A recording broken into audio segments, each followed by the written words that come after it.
মাঝে এখানে একটি পেন্সিল দিয়ে সোজা দাগ আঁকতে হবে। এইভাবে একটা সোজা দাগ আঁকতে পারবে সবাই। মাত্র 2টা দাগ দিতে হবে এখানে, একটা,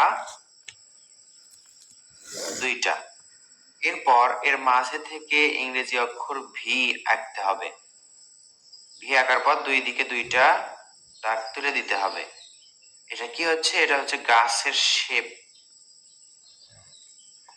এইভাবে উপর দিকে ঘুরে ঘুরে সুন্দর একটা গাছের শেপ হলো বা গাছ আঁকা শেষ হলো। এখানে একটা দাগ, এখানে একটা দাগ। এখন দেখতে পাচ্ছেন এই গাছের গোড়া থেকে আমরা এইভাবে ঘুরে ঘুরে উপর দিকে যাব, আবার নিচের দিকে আসবো। এটা খেয়াল করতে পারছেন? এটা কিন্তু ত্রিভুজ আকৃতি। এই তো ত্রিভুজ আকৃতি। আবার এইভাবে উপর দিকে যাব, আবার নিচের দিকে আসবো। এটা ত্রিভুজের মতো। বারবার আমরা এইভাবে ঘুরে ঘুরে ত্রিভুজের মতো করে দূরের গাছপালা গুলো আঁকবো। এই তো তুলে দিব, আবার নিচের দিকে। সহজ হবে। চাইলে এই পাশেও আঁকতে পারেন একটু। এই তো। এরপর আমরা কি করব? এখান থেকে এইভাবে, তাহলে এটা এদিকে যায়। এখানে আরেকটা ত্রিভুজ হবে, দেখুন। এটাও কিন্তু ত্রিভুজ আকৃতি। এই তো, এই তো। আবার এখান থেকে এইভাবে উপর দিকে যাবে এবং এইভাবে নিচের দিকে আসবে। ত্রিভুজ আঁকলাম, ত্রিভুজের মাধ্যমে পাহাড় আঁকলাম, দূরের গাছ আঁকলাম। এখন আমরা অর্ধবৃত্ত আঁকবো। এইভাবে ঘুরে, যদি বৃত্ত আঁকতে হয় তাহলে এইরকম পুরোটা হতো। এটা অর্ধবৃত্ত হচ্ছে। আর এইভাবে একটা ছোট, একটা বড়, একটা ছোট, একটা বড়, একটা ছোট, একটা বড়। চাইলে আপনি এইভাবে ঘুরে ঘুরে নিতে পারেন, সুবিধা হবে এবং দাগগুলো সোজা হবে। একটা ছোট, একটা বড় দাগ দিতে হবে। এগুলো কি হচ্ছে বন্ধুরা? এগুলো হচ্ছে সূর্য রশ্মি। দেখুন অনেকটা সুন্দর লাগছে। এরপর ধরুন এই মাঝে থেকে অথবা এই পাশে থেকে একটা পেন্সিল দিয়ে এখানে ধরলাম। ধরার পর ইচ্ছা মতো এরকম করে ঘুরাবেন, ঘুরে ঘুরে নিচের দিকে নিয়ে আসবেন। আবার কি করবেন? এখানে ধরবেন, ধরার পর এভাবে ঘুরে যেরকম করে ওই দাগটা দেওয়া আছে সেরকম করেই ঘোরাতে হবে। নদী হলো বা শাখা নদী, এই পাটা আমাদেরকে ডাবল করতে হবে।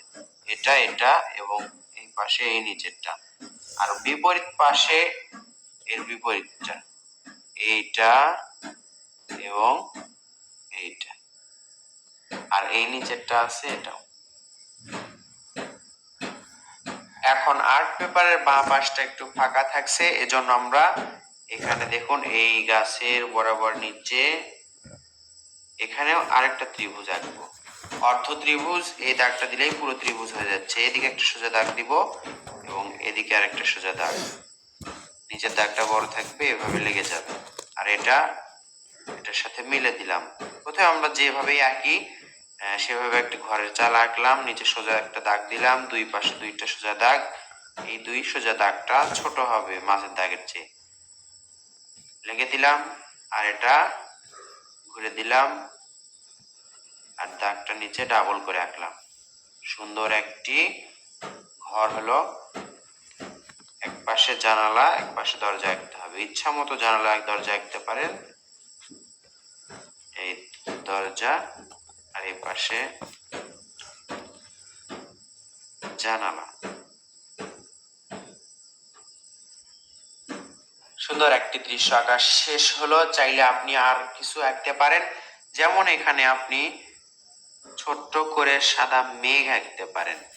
আবার এখানে আপনি ছোট্ট করে সাদা মেঘ আঁকতে পারেন। আর 2-1টা যদি উড়ন্ত পাখি আঁকতে পারেন আরো সুন্দর লাগবে। এই তো পাখি, 2 দাগে কিন্তু পাখি হয়। এই তো অস্পষ্ট। দূরে উড়ন্ত পাখি আমরা এরকম দেখতে পারি। তো বন্ধুরা, আশা করছি সহজ কৌশলে এই দৃশ্যটি আপনাদের ভালো লাগলো। এখান থেকে আপনারা এই ভিডিওটি দেখে আপনারা শিখতে পারবেন বা আপনি অন্যদেরকে শেয়ার করেও শেখাতে পারবেন। কৌশল দিয়ে আঁকলে আমাদের যে কোনো দৃশ্য আঁকা সহজ হয়ে যায়। এরকম আরো ভিডিও পেতে চ্যানেলটি সাবস্ক্রাইব করে রাখুন। ধন্যবাদ সবাইকে। আসসালামু আলাইকুম।